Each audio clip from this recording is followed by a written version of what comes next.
कहानी की शुरुआत होती है एडम और लारा से। दोनों के सपने ताज़े और दोनों की नज़र में ये नया अपार्टमेंट जैसे उनके रिश्ते की नई शुरुआत हो। बॉक्स खुल रहे थे, सामान जम रहा था और दिल के अंदर एक अजीब सी खुमारी थी। अब वो सच में साथ रहने वाले थे। लॉरा की आंखों में वो चमक थी जैसे उसने अपनी पूरी दुनिया पाली हो, और एडम और उसके चेहरे पर एक मासूम सी खुशी, जैसे कह रहा हो सब कुछ हमारा है। रात ढलते ही लॉरा का दिल उछलने लगा। वो एडम को देखती है और शरारती अंदाज में कहती है, हम हर रात बिस्तर तोड़ेंगे। 4 साल तक बच्चे वगैरह का झंझट नहीं, बस मस्ती, बस मज़ा। एडम भी हंस देता है। दोनों करीब आते हैं, होंठ से होंठ टकराते हैं, जिस्म से जिस्म मिलते हैं। माहौल गर्म हो चुका था। लेकिन तभी वो खिड़की सामने वाले अपार्टमेंट की, लॉरा की नज़र वहाँ अटक जाती है। एक लड़का कैमरा उठाए अपनी गर्लफ्रेंड की तस्वीरें खींच रहा था, जैसे कोई फोटोग्राफर अपनी सबसे कीमती मॉडल को कैद कर रहा हो। और फिर धीरे धीरे वही कैमरा, वही हाथ उस लड़की के जिस्म पर उतर आते हैं। कुछ देर बाद वो दोनों खुलेआम इंटीमेट हो जाते हैं।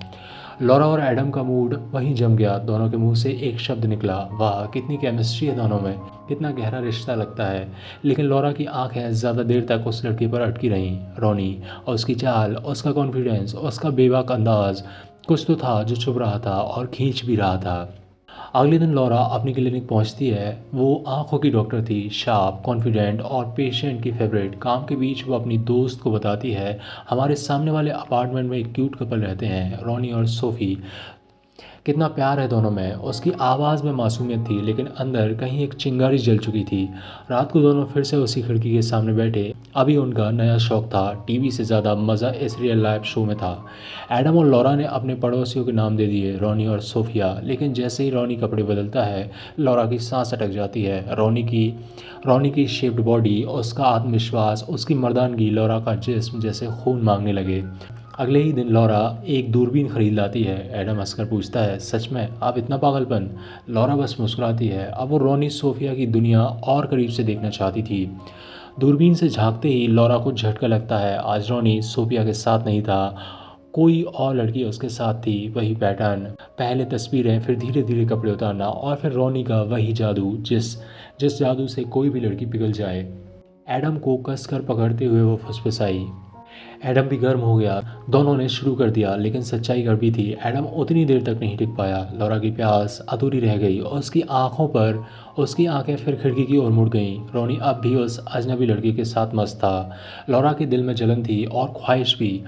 वो चाहती थी कोई ऐसा जो उसे पूरी रात बेहाल कर दे, उसकी रग रग हिला दे, लेकिन एडम, उसमें वो दम नहीं था। अगले दिन दोनों अपने दोस्तों को रोनी की करतूतों के बारे में बताते हैं। हर दिन अलग लड़की, हर दिन नई फ़ोटो, नई रात। लॉरा अचानक कहती है, मुझे रोनी की सारी बातें सुननी है। मैं समझना चाहती हूँ वो लड़कियों को क्या बोलता है कि सब बिना सोचे समझे उसके साथ सोने को तैयार हो जाती हैं। दोनों में से एक हंसती हुई याद दिलाती है, अरे एडम तो स्कूल में साइंस का जादूगर था। इसने एक डिवाइस बनाया था जिससे दूर बैठे लोगों की बातें सुनी जा सकती थीं।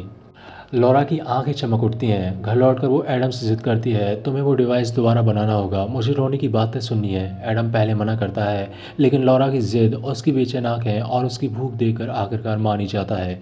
एक शर्त थी जिसे सुनना हो, उसके घर में एक मिरर लगाना ज़रूरी था। वही मिरर फ्रिक्वेंसी पकड़ लेता था, यानी अब खेल और ख़तरनाक होने वाला था। लॉरा और एडम को रोनी के अपार्टमेंट में वो मिरर लगाना ही होगा।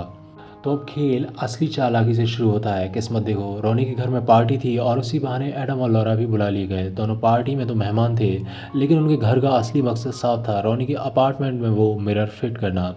पार्टी में म्यूज़िक बज रहा था, लोग ड्रिंक कर रहे थे। रोनी अपने कैमरे के साथ वहाँ भी मॉडल बन रहा था, और उसकी हर अदा जैसे औरतों के लिए जाल हो। लॉरा बार बार उससे घूरती रही और एडम को बस यही टेंशन थी, कैसे मिरर लगाएं। मौका मिलते ही दोनों ने बड़ी चालाकी से वो मिरर लगा दिया। अब खेल पूरा हो गया था। लॉरा की आंखों में चमक थी, जैसे उसने फोरबिडन वर्ल्ड का दरवाज़ा खोल दिया हो। पार्टी के बीच एडम वॉशरूम गया और वहाँ उसने वो नज़ारा देखा जिसने उसे अंदर तक हिला दिया। रोनी किसी और लड़की के साथ इंटीमेट था, सोफिया कहीं और थी, और ये आदमी यहाँ किसी और के जिस्म में डूबा हुआ था। एडम को गुस्सा आया, लेकिन अंदर कहीं एक अजीब सा डर भी, ये आदमी अपनी गर्लफ्रेंड के साथ ऐसा कैसे कर सकता है। घर लौटकर जब उन्होंने डिवाइस ऑन किया, रोनी सोफिया की असल ज़िंदगी खुलना शुरू हो गई। आवाज़ें साफ सुनाई दे रही थी, वहाँ झगड़ा हो रहा था। सोफिया ने पार्टी वाली बात पकड़ ली थी। सोफिया चिल्ला रही थी, मैंने सब देखा रोनी, तू किसी और के साथ था। रोनी समझाने की कोशिश करता है, जो तुमने देखा वो सच नहीं है, तुम गलत समझ रही हो। लेकिन सच्चाई छुपती कहाँ है? झगड़ा इतना बड़ा कि रोनी हाथ उठा बैठा। लॉरा और एडम दोनों सुन्न रह गए। लॉरा की आंखों में गुस्सा और दर्द था। ये आदमी सिर्फ धोखेबाजी नहीं, औरतों पर हाथ भी उठाता है। अगले दिन किस्मत का खेल देखो, सोफिया लॉरा की क्लिनिक आ गई अपना चश्मा ठीक कराने। पहली बार दोनों आमने सामने। बातें शुरू हुई और धीरे धीरे दोनों के बीच अजीब सा कनेक्शन बनने लगा। सोफिया मासूम, थोड़ी टूटी हुई, लेकिन अब भी रोनी से पागलपन की हद तक प्यार करती थी। लॉरा ने कैजुअली ऑफर दिया, अभी फ्री हो तो लंच पर चलें। सोफिया मान गई। दूसरी तरफ एडम दूरबीन से देख रहा था। रॉनी फिर किसी और लड़की के साथ वही ड्रामा, पहले फोटो, फिर कपड़े, फिर सेक्स। एडम का खून खोल रहा था। ये अपनी गर्लफ्रेंड को धोखा दे रहा है बार बार। रात को लॉरा घर लौटती है और एडम को बताती है, आज मैं सोफिया से मिली, हमें उसे रॉनी की सच्चाई बता देनी चाहिए। एडम समझाने की कोशिश करता है, हम उसकी पर्सनल लाइफ में दखल नहीं दे सकते, ये ख़तरनाक है। लेकिन लॉरा के दिल में आग लगी थी। वो जानती थी सोफिया अंधे प्यार में रॉनी के साथ बंधी हुई है। कुछ दिन बाद जब लॉरा और सोफिया लंच पर मिले, सोफिया ने खुलकर कहा, मैं रोनी से बहुत प्यार करती हूँ, चाहे वो कुछ भी करे मैं उसे कभी नहीं छोड़ सकती। लॉरा के दिल में चाकू सा लगा। वो चाहती थी सच्चाई बता दे, लेकिन डर था कि सोफिया टूट जाएगी। उस रात लॉरा ने एक बड़ा कदम उठाया। उसने सोफिया को एक मेल लिखा, रोनी की असलियत बताने वाला। जब एडम को पता चला तो वो फट पड़ा, तुम्हें उनकी लाइफ में दखल नहीं देना चाहिए था, ये गलत है। लॉरा बस चुप रही, लेकिन अंदर से उसे लगा जैसे उसने सही किया हो। कम से कम सोफिया को अब सच पता होगा। लेकिन सच हमेशा ख़तरनाक होता है। एडम और लॉरा खिड़की से देखते हैं। सोफिया के हाथ में चाकू था। वो रोनी पर टूट पड़ने वाली थी। एडम पुलिस को कॉल करने ही वाला था, लेकिन तभी सोफिया ने वो चाकू दीवार में गाड़ दिया। दोनों ने राहत की सांस ली, पर एडम को साफ समझ आ गया आगे कुछ बड़ा होने वाला है। अगले दिन दोनों ने कसम खाई, अब और नहीं, अब रोनी पर नज़र नहीं रखेंगे। लेकिन प्यास, ठरक और क्यूरियोसिटी ऐसी चीज़ है जिससे रोका नहीं जा सकता। लॉरा ने आखिरी बार दूरबीन उठाई और वहाँ सोफिया बुरी हालत में पड़ी थी। खून, चोटें, डरावनी चुप्पी। लॉरा का दिल डूब गया। रोनी ने उसे मार दिया था। एडम गुस्से में फट पड़ा, अगर तुमने सोफिया को मेल नहीं किया होता तो शायद वो जिंदा होती। दोनों में लड़ाई हुई, चीख पुकार, और फिर गुस्से में एडम घर छोड़कर चला गया। लॉरा अकेली रह गई। अकेलापन और रोनी का खिंचाव अब और गहरा हो गया। वो बार बार खिड़की की तरफ देखती, खुद को रोक नहीं पाती। रोनी अब उसके लिए सिर्फ पड़ोसी नहीं था, वो उसकी अधूरी ख्वाहिश का जवाब बन चुका था। और किस्मत ने यहाँ भी खेल खेला। एक पार्टी में लॉरा और रोनी आमने सामने आ गए। रोनी ने मौका नहीं छोड़ा। फ्लर्ट, कॉम्प्लीमेंट्स, नजरें, सब कुछ उसी अंदाज में ले, सब कुछ उसी अंदाज में। लॉरा समझ रही थी कि रोनी हर लड़की के साथ यही करता है, लेकिन फिर भी वो खींचती चली गई। रोनी ने उसे अपने घर चलने का ऑफ़र दिया। लॉरा की आंखें झुकी, होंठ कांपे, और वो मान गई। लॉरा अब रोनी के घर पहुंच चुकी थी। रोनी ने हमेशा की तरह अपने कैमरे से खेल शुरू किया। पहले उसकी कुछ तस्वीरें लीं, फिर धीरे धीरे नज़दीकियाँ। लॉरा के दिल में हलचल थी, दिमाग कह रहा था ये गलत है, लेकिन जिस्म वो तो चीख रहा था यही चाहिए। रोनी करीब आया, उसकी सांसें लॉरा के गले पर लगी। कैमरा नीचे गिरा और कपड़े उतरने लगे। रोनी वही कर रहा था जो हर लड़की के साथ करता था, लेकिन इस बार शिकार थी लॉरा। दोनों एक दूसरे में डूब गए। रोनी ने उसकी गुफा में, और लॉरा ने पहली बार किसी मर्द के साथ वैसा नशा महसूस किया जो एडम कभी नहीं दे पाया। लेकिन किस्मत क्रूर होती है। उसी रात एडम वापस लौट आया। उसने खिड़की से झांका और जो देखा उसने उसका कलेजा फाड़ दिया। उसका प्यार, उसकी लड़की रोनी के साथ बिस्तर पर थी। एडम की आंखों में सिर्फ अंधेरा भर गया। सुबह जब लॉरा लौटी तो एडम जिंदा नहीं था। उसने खुदकुशी कर ली थी। लॉरा के पैरों तले ज़मीन खिसक गई। गिल्ट ने उसे घेर लिया। अगर मैं रोनी के पास नहीं जाती तो आज एडम जिंदा होता। उसकी हंसी गायब हो गई, रातें काली हो गई।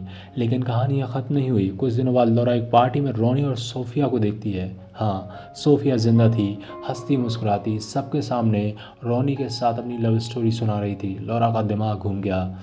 तो जो मैंने देखा वो सब झूठ था। टीवी पर फुटेज चली एडम और लॉरा के अपार्टमेंट की, कैसे वो दोनों रोनी सोफिया पर नज़र रखते थे, कैसे वो धीरे धीरे रोनी के जाल में फंसते गए। सच सामने था। ये सब रोनी और सोफिया का प्लान था। उनकी लव स्टोरी फिल्म बनाने के लिए उन्होंने एडम और लॉरा की ज़िंदगी तबाह कर दी थी। लॉरा का दिल टूट गया, लेकिन उसकी आंखों में आंसू नहीं थे, सिर्फ आग थी। वो रोनी के घर चली गई। चारों तरफ कैमरे, कंप्यूटर और स्क्रीन, हर कोने से एडम और लॉरा की प्राइवेसी चुराई गई थी। लॉरा ने वही कसम खाई, अब खेल ख़त्म। कुछ दिन बाद रोनी और सोफिया अपने अपार्टमेंट लौटे। गेट पर वाइन की बोतल रखी थी, उन्हें लगा किसी फैन ने गिफ्ट की है। दोनों ने पी ली। तभी प्रिंटर से पन्ने निकले, एडम की मौत के जिम्मेदार तुम दोनों हो। दोनों ने घबराकर सामने वाले अपार्टमेंट की ओर देखा। लॉरा खिड़की पर खड़ी थी, उसकी आंखों में आंखें डालकर रॉनी और सोफिया भागे उसके पीछे, लेकिन ट्रैप पहले से सेट था। वाइन में ड्रग्स मिले थे। दोनों गिर पड़े। लॉरा ने लेज़र उठाया और उनकी आंखों पर फोकस किया। चीखें गूंजी, रोशनी चुभी और रॉनी सोफिया की आंखें हमेशा के लिए बुझ गईं।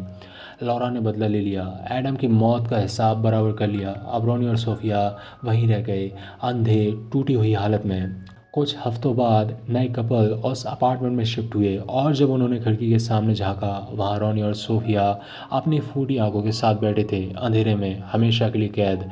और इसी खामोशी में कहानी ख़त्म हो जाती है।